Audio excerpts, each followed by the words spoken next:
Good morning, everyone. I hope you all are absolutely fit and fine, and you all would have revised the topics which we have already done. In the previous lecture, we did about the concept of management, the meaning of management, as well as we discussed about the different characteristics of management. We also discussed about the difference between management and administration. Today, we are going to discuss about the nature of management. The nature of management can be seen as management as a science, management as an art, and management as a profession. This is the nature of management, management as a science, management as an art, management as a profession. So one by one we will deal with all these nature of management. First of all, let us take up as the management as a science. Management is called as a science, and it is proved through all these 4 points which we have to discuss just now. The very first point that proves that the management is a science, that is, it is based on systematized body of knowledge. Management deals with different types of principles.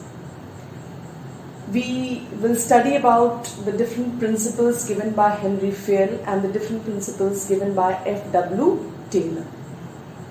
They are the experts, they are the practitioners, those who have developed certain principles of management, and the management is based on these principles. So any systematized body of knowledge which is based on certain principle, that is called as science. So we can say that management is a science because it is based on certain specialized body of knowledge or systematized body of knowledge which is based on certain principles and concepts. So this is the first point to prove that management as a science. Then the second point is observations and experiments. These principles which are developed and which are used in the management, they are based on certain observations and experiments.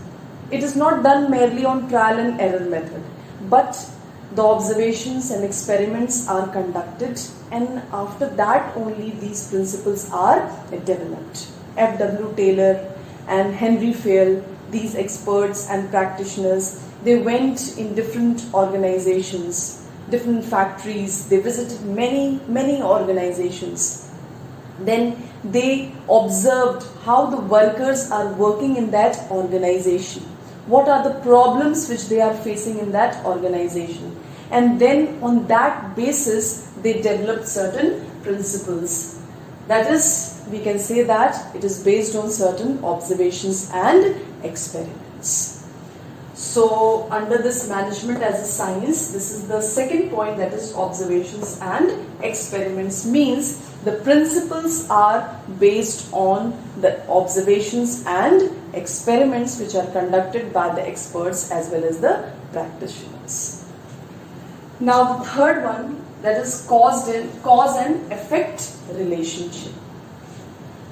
Management is based on cause and effect relationships. Like dual subordination leads to confusion. If too many bosses will be there and a group of employees, if they have to follow the instructions of too many bosses, more than 1, 2, 3, 4 bosses, so there will be a lot of confusion. That is why the principles have been given as unity of command, unity of direction.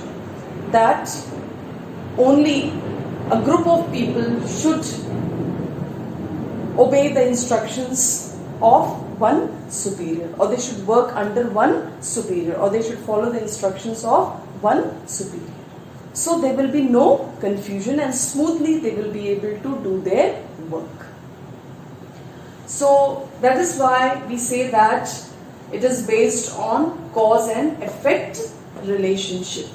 The observations were conducted, the experiments were conducted, the causes, the effects were seen, and then on that basis the principles were developed. Then the last one, that is the universal validity of principles. We say that the management principles, they are universal because they are universally applicable in almost all the organizations, everywhere. That is why it is called as all pervading. But it is a social science. It deals with the people working in the organization.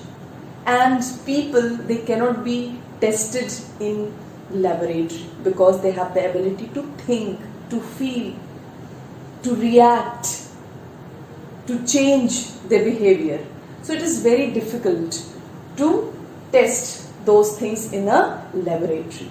That is why management is called as a social science or inexact science or soft science. We cannot say that with that it is not a fundamental truth that it will be applicable strictly everywhere in every organization. It may not be applicable in most of the organizations.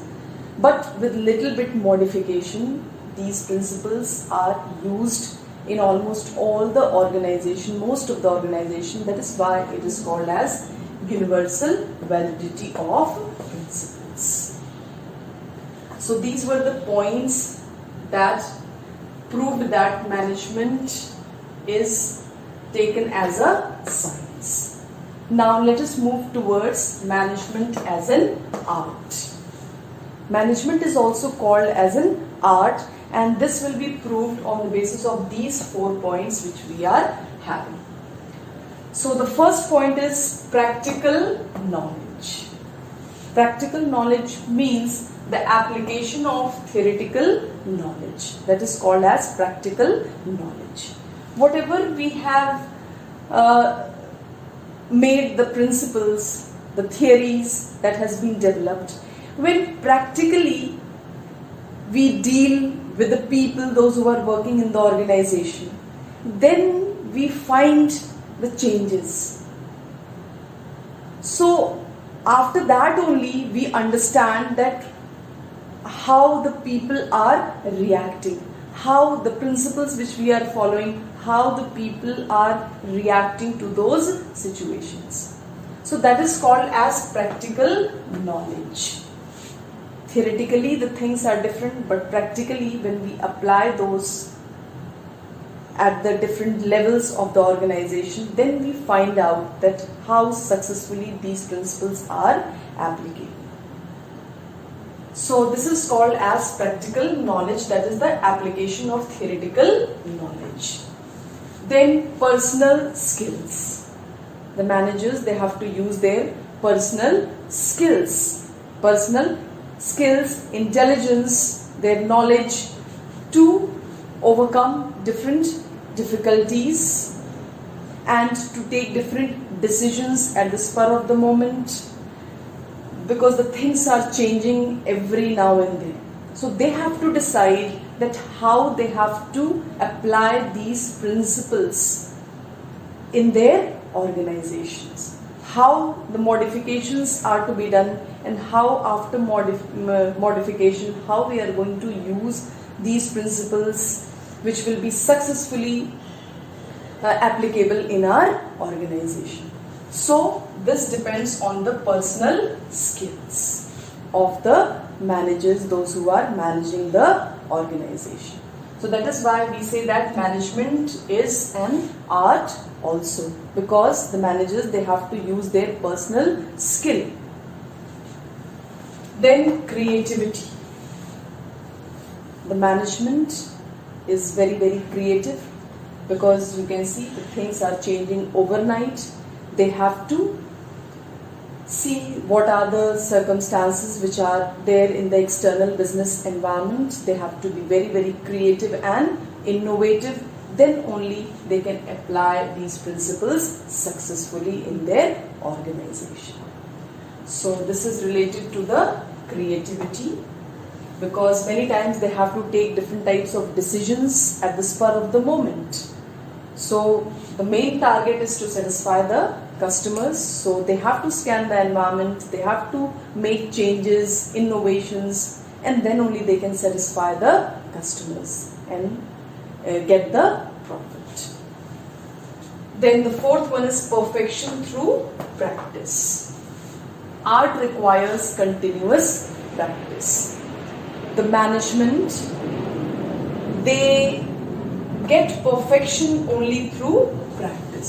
So these skills, these principles, that has to be in practice, and then only they can gain perfection in that, and then only they can apply these principles successfully in their organization. So these were the points related to prove the management as a management as an art, and it deals with these 4 points, that is, practical knowledge should be there, personal skill is used by the management, by the managers. Under the management, they have to be very, very creative and innovative.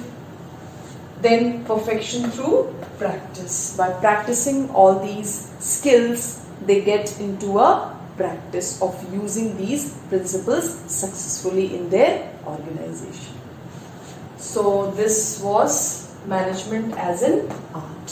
So on these 4 bases we have proved that management is an art also. Now the last one, that is the management as a profession. Management is a profession because it requires a specialized knowledge. There are many institutions which are providing these specialized knowledge, like chartered accountants. They have to get the degree under the Institute of Chartered Accountants of India. Many management institutions are there, those who are providing these specialized knowledge. So such type of experience, such type of knowledge, special knowledge related to the business, how to deal with the workers, informations related to marketing, related to finance, related to personal management, related to finance management, all these are taught to the managers, and they get the specialized knowledge in these areas, and they make themselves perfect so that they can deal with all the situations of the business organization. Then formal education and training. As I have told you, the professionals, they should have the formal education and training, and these institutions are there, professional institutions are there, professional associations are there. They provide these formal training and education. Like many management institutions are there, those who are providing the management degree to the people, they are providing such type of vocational education. So you can say the people, they are getting knowledge, specialized knowledge in these areas, and they are becoming professionals. So these institutions are there, Institute of Chartered Accountant of India, many management institutions are there to provide management degree to the people. So they are getting the management degree also. And these professional institutions, associations are there, those who provide a special training, conduct a special training to make the people efficient so that they can practice their managerial ability, and they can successfully practice these managerial abilities and use these managerial abilities in their organization. Then the third one is service motive. The main motive of these managers, that is to serve, not exclusively to make profit, but the main motive of the managers should be to serve the society, to serve the community. Then only they will be able to achieve their main objective, that is the profit. Then statutory body. Many statutory bodies are there, as I have told you: Institute of Chartered Accountants of India, Institute of Company Secretary of India, management institutes are there, Indian Institutes of Management. These are the statutory bodies, those who are there to provide the specialized knowledge, training and education to the people. Then code of conduct. These professional associations, they have certain code of conduct, and the people, they have to follow these code of conduct while conducting their work. So these 5 points prove that management is taken as a profession. So we have studied the nature of management on the basis of 3 points, that is the management as a science, management as an art, management as a profession. And several points were there to prove that why management is called as a science, why management is called as an art, and why management is called as a profession. So I hope these points are absolutely clear to you. Everything is given in the book. Please see, these are the keywords that you will have to write. Suppose if it is asked in 3 marks question or 4 marks question, so you will have to explain all these 4 points to prove that management is called as a science. Again, this can be asked separately in 4 marks, that why management is called as an art. So you will have to write all these 4 points to prove that management is an art. So all these 4 points are the key words which you will have to remember. Same as over here also, all these 5 points must be mentioned in management as a profession. So please prepare accordingly. Now let us move towards the next topic.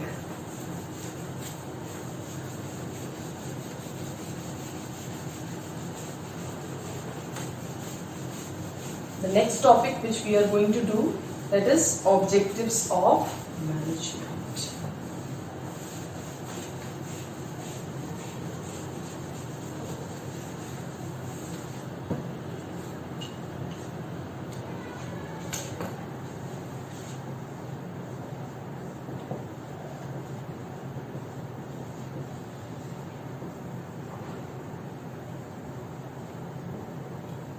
Objective of management.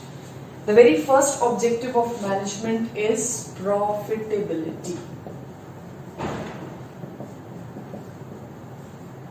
The very first objective of management is profitability. The main aim of management is to earn profit, because profit is very, very necessary for the growth and development of any business concern. So, the main objective of management is to plan, organize the activities in such a way that it results in making more and more profit or earning more and more profit. Because unless and until the organization earns profit, it will not be able to satisfy each and every person, those who are related with the business. So it is very, very important for the business organization to earn profit. So the most important objective of management is to earn profit so that the business can be expanded. It is very, very necessary for the expansion of the business, for the growth and development of the business. Now, the second point is prosperity and growth.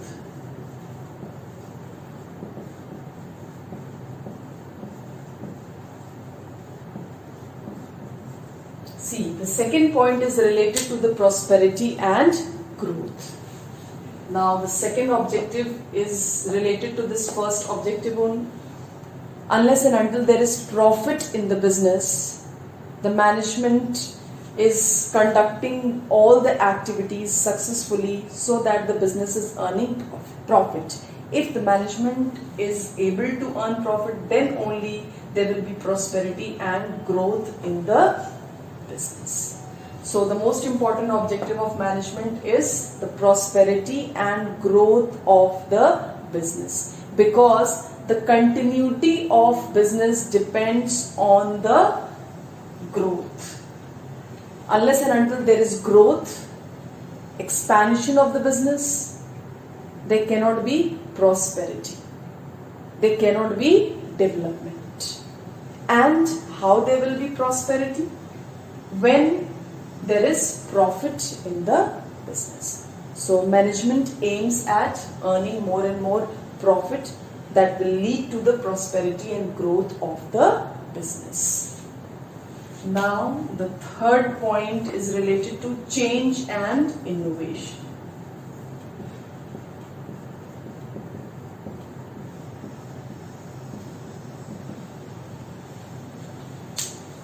Now this is the need of the hour, change and innovation. As you all know, change is the law of nature.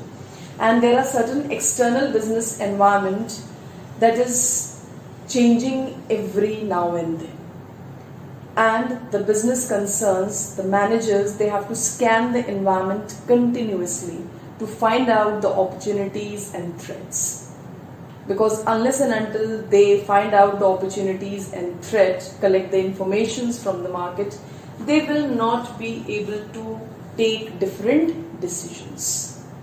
So change is the law of nature. These days the things are changing overnight. The consumer's taste and habit, that is changing every now and then. That is, they are of very, very volatile nature. So the management, they have also to develop the technology as such so that they can bring about change in their technology. They can be very, very innovative, and then only they can survive in this competitive environment. And then only they will be able to satisfy the customers. So this is related to change and innovation. Now the next point is development of people.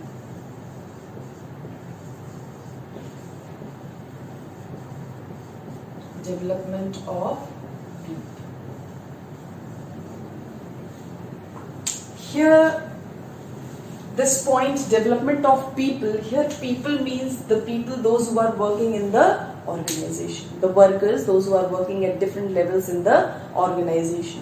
So here the main aim is to develop the people, those who are working at different levels in the organization. Means if the workers will be satisfied, then only they will work efficiently with full potential and capacity.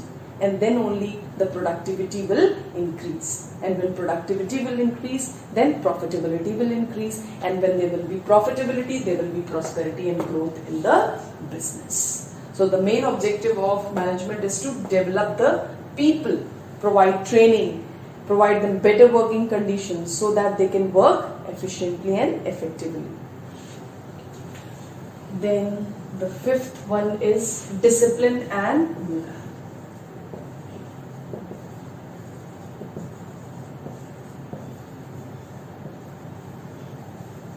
Discipline and morale. Here, the most important objective of management is to maintain the discipline and boost the morale of the workers, those who are working in the organization.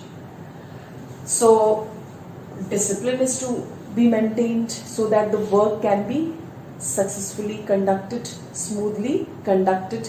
So, they will have to give the proper instructions, place the right man at the right job, those who can perfectly do their work. Time to time they will have to supervise and observe the working conditions, they will have to give the instructions. So all these will be able to maintain the discipline. Then morale, to increase the morale, to boost the morale of the people. Time to time they have to encourage the workers, those who are working in the organization, by giving them monetary as well as non-monetary incentives. So in this way, the discipline and the encouragement can be given to the discipline can be maintained and encouragement can be given to the people working in the organization. And this is the most important objective of management. The next is rightful decision making. The sixth point is rightful decision making.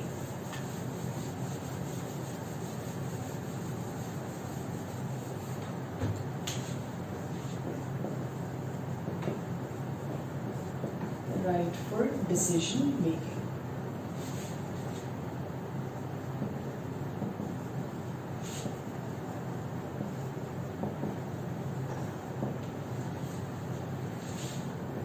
Seventh is improving image.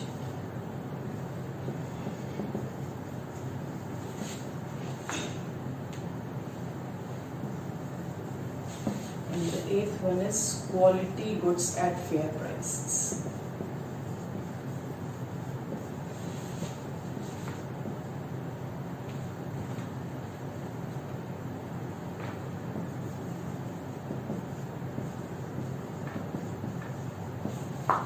So these are the 8 points total that we will discuss.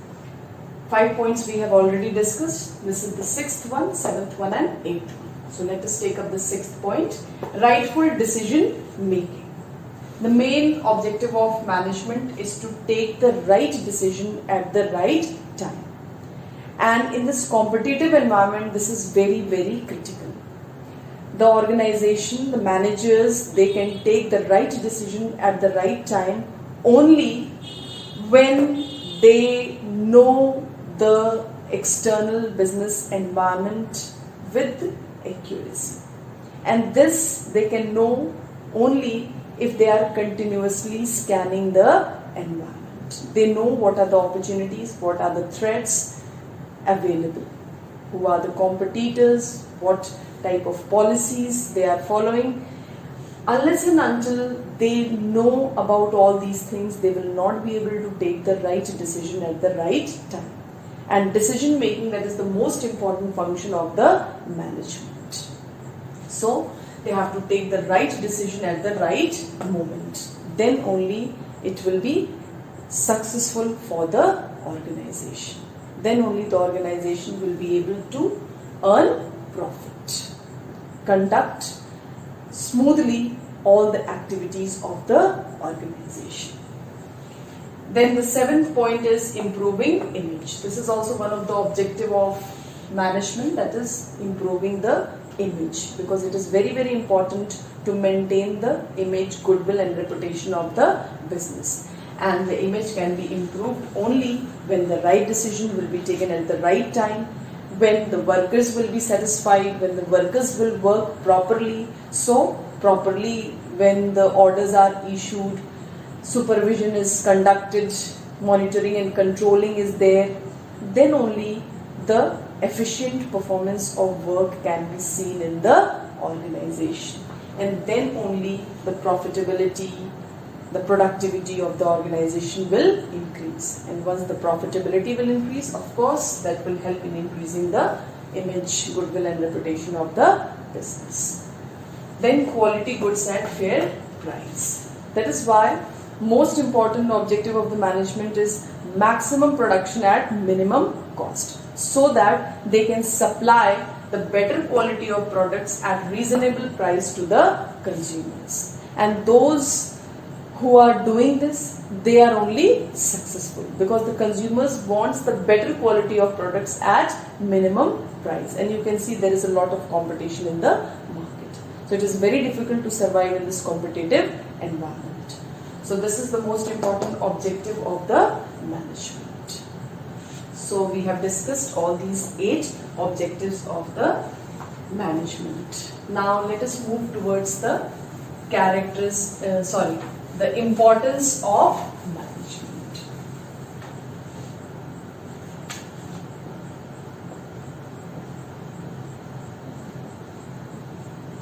Importance of management.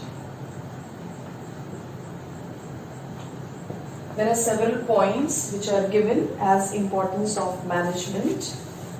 The very first point is achievement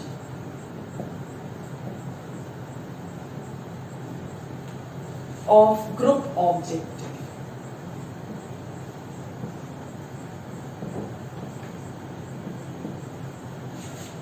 Then the second point is optimum utilization of resources.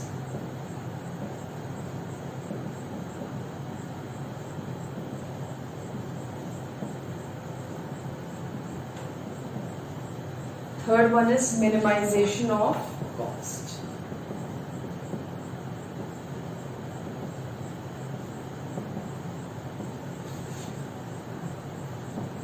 Fourth one is survival and growth.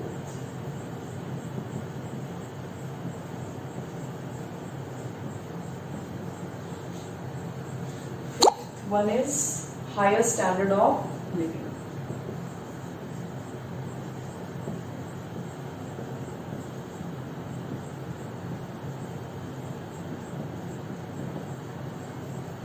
Then sixth one is related to employment, that is generating employment.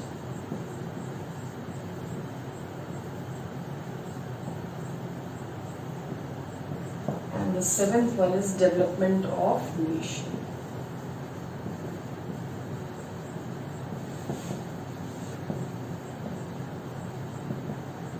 These are the 7 importance of management. See, the first importance of management is achievement of group objectives. Management leads to the achievement of group objectives. As I have already told you in the beginning when we started this chapter, that management means the art of getting things done by others, means the group of people. Any activity cannot be conducted in isolation. Any business activity cannot be conducted in isolation.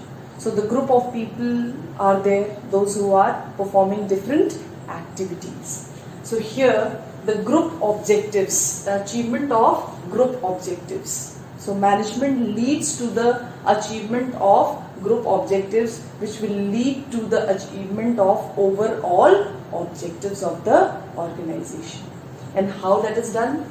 Management performs different functions, like encouraging the workers, issuing orders and instructions to them, planning, organizing, staffing, directing, controlling the activities, coordinating all the activities of the workers, those who are working in the organization, solving each and every problem of the workers working at different levels in different groups in the organization. So they act as a leader also. They have the leadership qualities, how to motivate, how to supervise, how to instruct, how to maintain the supervision and control over the workers. They are efficient in all these, and this will lead to the achievement of group objectives. Then the second is optimum utilization of resources. Perfect control and supervision under the management leads to the optimum utilization of resources. Optimum means balanced, judicious use of resources, because resources are always scarce. There are many factors of production: men, money, machine, material, management. So how these resources, these inputs, they are utilized properly. There should not be any wastages. So management leads to the optimum balanced utilization of these resources, making the alternative use of these resources. So management aims at optimum utilization of resources, and it leads to the optimum utilization of resources. And when there will be optimum utilization of resources, then only the cost will be minimized, and once the cost will be minimized, the profitability will increase. Now the third one, that is minimization of cost. This third point is based on the second point. When there will be optimum utilization of resources, and management leads to the optimum utilization of resources, which will help in minimizing the wastages of the resources, which will lead to the minimization of cost, and that will help in increasing the profitability situation of the business. Now the fourth one is survival and growth. So management leads to the optimum utilization of resources. Management leads to minimization of cost, minimizing the wastages, which will lead to the increase in the productivity, and that will lead to the increase in the profitability situation, which will help in the survival and growth of the business, because the survival and growth of the business depends on profit. So management leads to earn more and more profit. Fifth one, that is higher standard of living.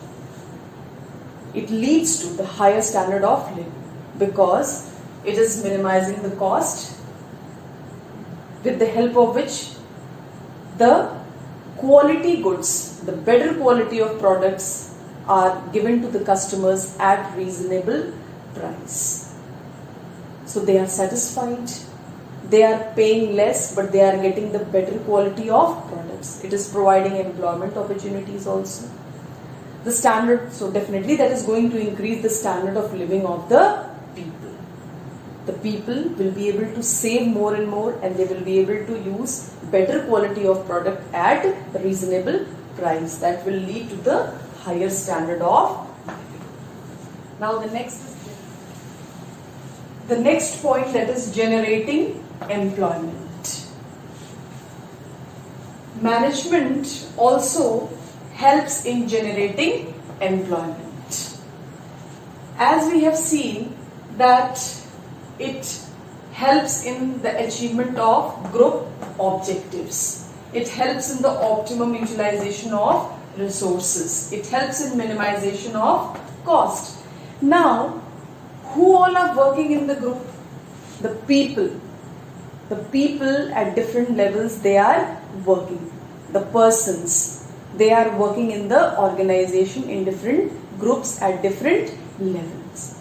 So we can say that the management helps in generating the employment opportunities.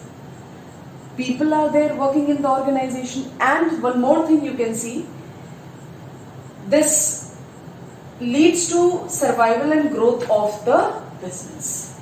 So when there will be more and more growth and expansion of the business, definitely that is going to lead to the appointment and employment of more and more people in the organization. So in this way we can see that it helps in generating employment opportunities. Now, development of nation. If we consider all these 6 points, all these 6 points will lead to the development of nation. Because the development of nation depends on economic growth, growth of gross domestic product, net domestic product, capital formation, and all that is related to these points. You can see the achievement of group objectives lead to the achievement of the overall objective of the organization. It helps in the optimum utilization of resources, minimization of cost, which lead to the selling of the products, quality products, high level products at reasonable price to the consumers. That will lead to the increase in profit that will be responsible for survival and growth of the business, because when there will be profit, then only there will be growth. So you can see out of these points, the productivity is increasing, the profitability is increasing, the standard of living is increasing, the people, they are getting employment more and more. It is just all because of management, and that will help in the development of the nation. So these were the points that were related to the importance of management. Now 2 more topics are left under this. That is the levels of management and the scope of management. So, levels of management.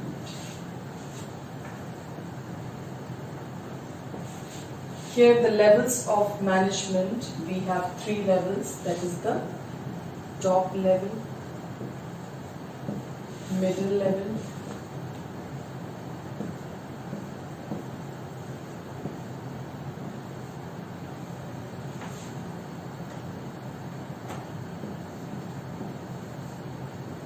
and then it is lower.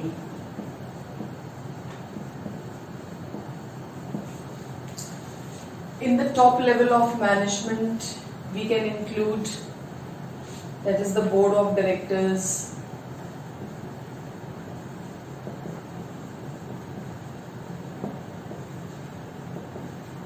chief executive,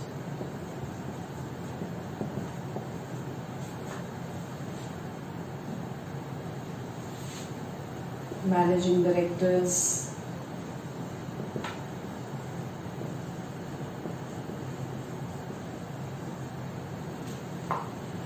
so we can see that under the top level we have board of directors, chief executives, managing directors, presidents, vice presidents, like that we can have at the top level.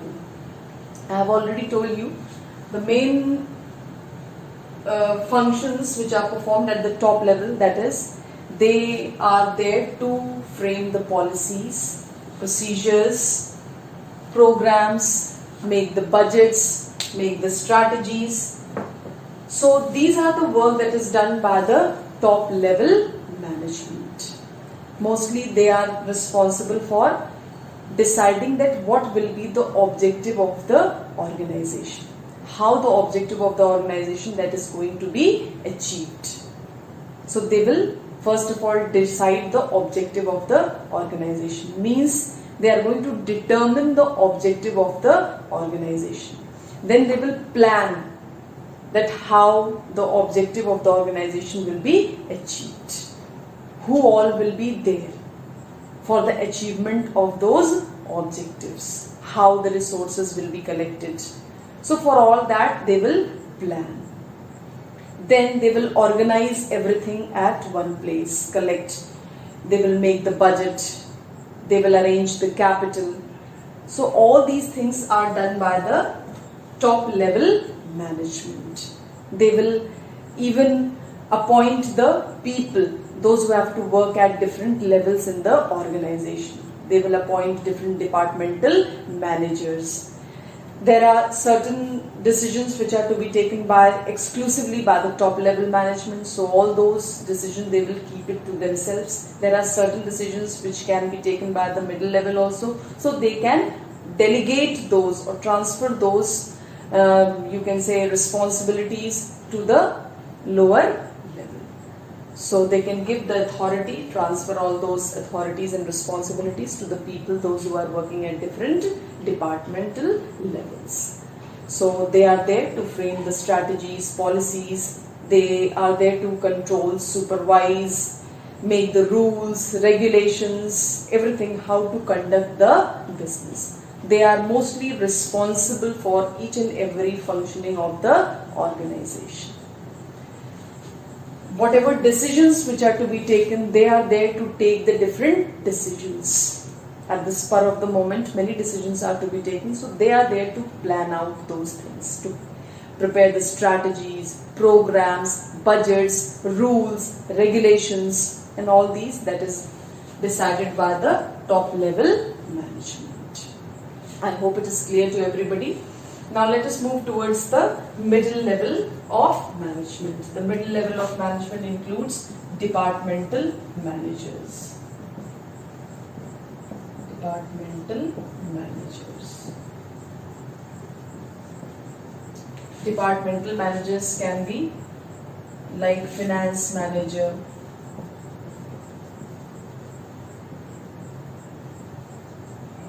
then production manager,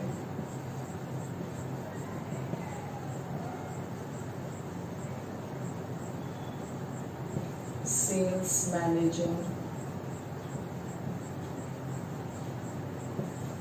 personnel manager,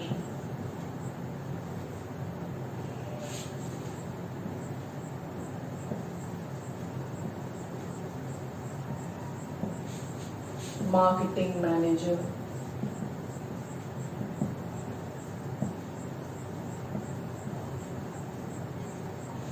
so these can be as the departmental managers and they are at the middle level. supervisors and all, they are at the middle level. So what is the main aim of the people, those who are there at the middle level? How do they work? Now here the policies, the objectives are determined by the top level. This is a determinative function. Here this is executive function. At the middle level, these departmental managers, they are there to execute and implement those policies, those strategies, those rules, regulations, programs, budgets, all they are going to implement. So that is why they perform the executive function. So they will follow all the instructions which are given by the top level of management, and they will work under the top level of management. Their main aim is to give instructions to the supervisors. How the supervisors are going to give the instructions to the workers. So they deal with the supervisors, giving instructions to the supervisors. How, like finance manager, what is his main aim? To decide that how much he is going to, how much amount that has been sanctioned to each and every department, like purchase department, sales department, personnel department. So whatever the amount that has been sanctioned by the top level management, only those sanctioned amount that he is going to issue to the several departments. Now the production manager, he has to take care of that whatever units that is to be produced, which is being decided by the top level management, he has to see that perfectly without any disruption, all these production procedures that should be conducted smoothly. So this is undertaken by the production managers, giving instructions to the workers, those who are working over there, seeing that everything is done properly in that area. Sales managers, as they have to think about that how much the products are produced, when that is to be issued, how the salesmen giving instructions to them, how they are going to sell those products, how it related to advertisement of all those products. So all these that will be dealt up by these managers. Personnel managers, they are related to these personnel managers, they are related to, means they are there to look after the people, those who are working in the organization. They have to deal with the staffing procedures, that how the staffing, how the recruitment, selections of the employees that will be done, how the right man will be placed at the right job.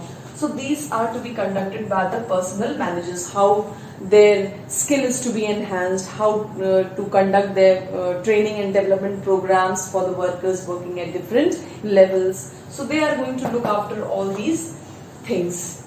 Then marketing manager, how the products will successfully reach to the customers, what are the different things that is to be taken into consideration, like transportation, warehousing, buying, selling. So all these functions he will consider. Marketing research, collecting informations from the market, advertisement, and all these labeling, packaging, branding. All these functions are to be performed by the marketing manager. So these are the functions which are performed by the middle level managers. Now the lower level management. The lower level management, they includes factory supervisors,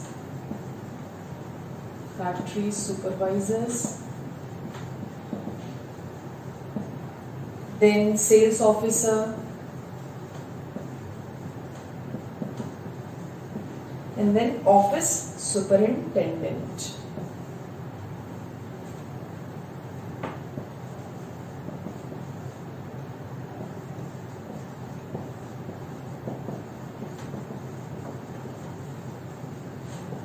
So at the lower level of management, factory supervisors, sales officers, office superintendent, these are included. Now what is their function, how they are going to perform these activities. So they are directly involved in the production procedures. The people, those who are working at the lower level, they are at the bottom level, and they are directly involved with the people, those who are there for the production process. So they have to deal with the people, those who are working at that level, those who are directly there with the production process. So they are going to plan out the day-to-day production. That how many units are going to be produced in a day. What will be the day-to-day activities. How to minimize the wastages at different levels. So they are going to deal with that. Then they will assign the job to the workers. First they will plan out what are the how many units are going to be produced in a day. Then they will give instructions to the workers. Means who all are going to perform different types of work. Then to issue orders and instructions. Then after deciding that who all are going to be in what type of groups, then the orders and instructions will be issued to these workers, those who are working at the bottom level. Then to supervise and control the working. After issuing the orders and instructions, their work is going to be supervised and controlled by the people, those who are there at the lower level, like factory supervisors and sales officers, office superintendent. They are going to supervise these working. Then to arrange materials, tools and equipments. Whatever these equipments are needed, all that is to be arranged. Then to advise and assist the workers. Whenever the workers, they will have a problem, they will advise them, they will clear out their problems, whatever they are facing. Then to maintain discipline and human relations. They also maintain discipline by supervising and monitoring and controlling the different activities. And also they maintain a smooth and very cordial relationship with the workers, those who are working at that level. They try to motivate them, appreciate them, provide them different incentives through the top level and middle level management. So they give a sort of encouragement to the people and maintain a cordial relationship with that, so that they can coordinate the activities and the work can be performed, because the work is very, very critical at the bottom level. It is very difficult to perform all those activities, to provide them the good working conditions. So they try to provide the very good working condition to the people, those who are working at different levels over there, means at the bottom levels. Then to report the feedback, means to give the feedback, to give the informations. This is the most important point at the lower level, that these people, those who are responsible to perform the activity at the lower level, the most important is that to give the feedback. They collect the informations from the lower level, then they pass it to the middle level, and finally it reaches to the top level. So you can see all these levels of management: top level, middle level, lower level of management. So I hope all these points are very, very clear. In most of the chapters of management, we will find all these people working, and we will deal with the functions of all these people working at different levels in the organization. So there some more detailed study will be there regarding all these. Now the last topic of this chapter, management.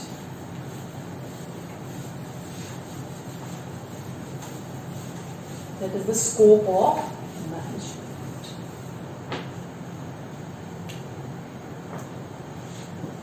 Scope of management.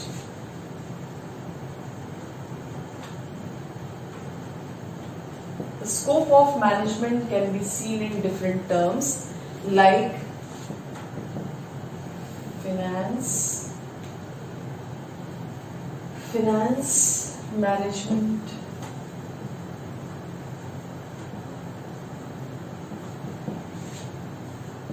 then marketing management,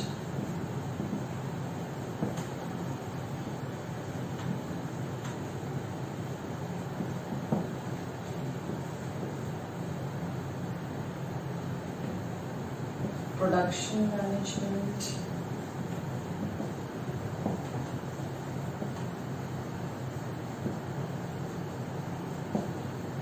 personnel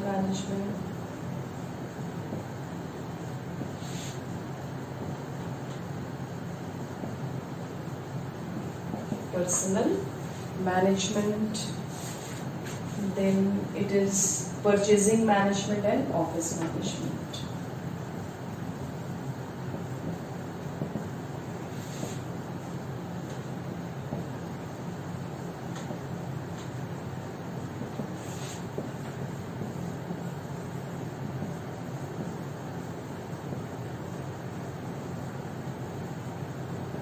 This is not directly given in the syllabus, scope of management, but still it is given in the book. So I'm doing that. Scope of management means the management has a very, very broad scope.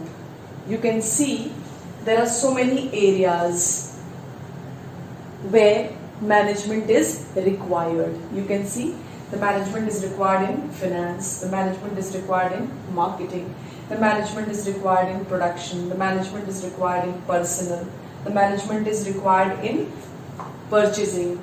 Even in offices also office management work that is required. So that is why we say that management is universal. Almost it is used in all types of organization, and that is why the scope is very, very broad. You can see finance management. Finance managers are there. They are appointed. Total finance management is there. Different types of workers, they are exclusively working in the finance department, taking different types of decisions related to capitalization, capital structure, long-term planning, short-term planning, how much capital is to be issued to different other departments. So all that different types of work that is performed by the finance management, that is finance managers, that is one of the area of management. Then marketing management, that deals with supplying the products from the point of production to the point of consumption. So how the product successfully that is going to reach to the consumers at reasonable price includes many things: advertisement, transportation, warehousing, many activities are there. So all these are included in marketing management. Marketing research, packing, packaging, branding, labeling, all these are included in marketing management. So we can see that the scope of management is very, very broad, and this is also a very broad area. Then production management, that is a separate department. Production managers are there. They decide, there are different techniques which are adopted, so they have to study about those techniques, how the raw materials are to be issued to the production department, when that is to be issued, how much raw material that is to be managed. So all that is related to production department. So this is also one of the areas. Institute of Cost and Works Accountant, cost accounting and all that is dealt under this production management. Then personnel management, that is a separate management. It deals with human resource. This personnel management that deals with human resource. Along with the material resources, we have the human resource also working in the organization. So this personnel management that deals with all the people, those who are working at different levels in the organization. And it is very difficult to deal with this personnel department.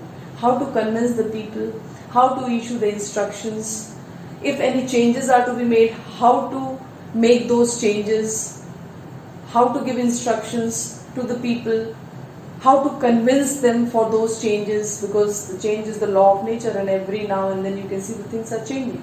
So the technologies and all these advanced technologies are to be adopted. The business concerns, they are bound to do that. So how to convince the people, they can think, they can feel, they can react towards different situations. So how to deal with those people, how to motivate them, how to provide them different incentives so that they are motivated and they can work more and more, how to provide training, development. Many organizations, they are conducting different art of living to the people so that they can be relaxed and they can regain again energy and get back to work. So all these scope that is there in the personal management. Purchasing management, that deals with the raw material management, how much raw material that is to be purchased. Too much blocking of funds in the raw material, that is also not very suited to the organization because that will be a blocking of funds. So taking all these types of decisions, that will be there in purchase department. Many offices are there that requires management, so that is called as office management. So we can see that there is a lot of scope of management. That is why management is a very, very broad term and it is gaining importance day by day. So these were the topics which we have covered, and now we have finished this chapter.